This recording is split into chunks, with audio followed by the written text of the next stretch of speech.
முருகன் பெயரில் பாஜக எடுத்துள்ள மாநாட்டுக்கு பொதுமக்களும் முருகனும் ஏமாற மாட்டார்கள் என கூறியுள்ள திருமாவளவன், வாக்குப்பதிவு கருவியை வைத்து பாஜக சூதாட்டம் ஆடுகிறது எனவும், அதிமுகவின் தோள் மீது சவாரி செய்து பாஜக வெற்றி பெற்றால் முதல் பாதிப்பு அதிமுகவுக்கு தான் எனவும் திருமாவளவன் எச்சரிக்கை விடுத்துள்ளார்.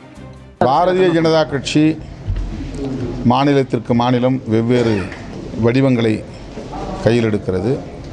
தமிழ்நாட்டில் முருகர் அவதாரம் எடுக்கிறார்கள்.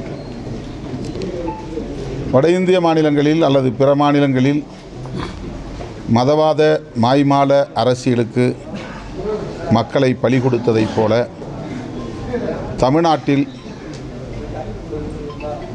முருகனின் பெயரால் அவர்கள் அரங்கேற்ற விரும்புகிற மதவாத மாய்மால அரசியல் எடுபடாது. தமிழ்நாட்டு மக்களும் ஏமாற மாட்டார்கள். தமிழ் மக்களின் ஆதி கடவுள் முருகனும் ஏமாற மாட்டார். ஆகவே இங்கு அவர்களின் ஜம்பம் பலிக்காது என்பதை மறுபடியும் நான் பதிவு செய்ய விரும்புகிறேன். இதுவரையில் கூட்டணியில் இருந்த கட்சிகளைத்தான் பாஜக மெல்ல மெல்ல அழித்து வந்திருக்கிறது. அவர்களின் இருப்பே தெரியாத அளவுக்கு அவர்களை சிதைத்திருக்கிறார்கள். தமிழ்நாட்டிலும் பாஜகவோடு கூட்டணி சேர்கிற கட்சிகள் இதனை படிப்பனையாக எடுத்துக்கொண்டு எச்சரிக்கையாக இருக்க வேண்டும் என்பதுதான் என்னுடைய வேண்டுகோள்.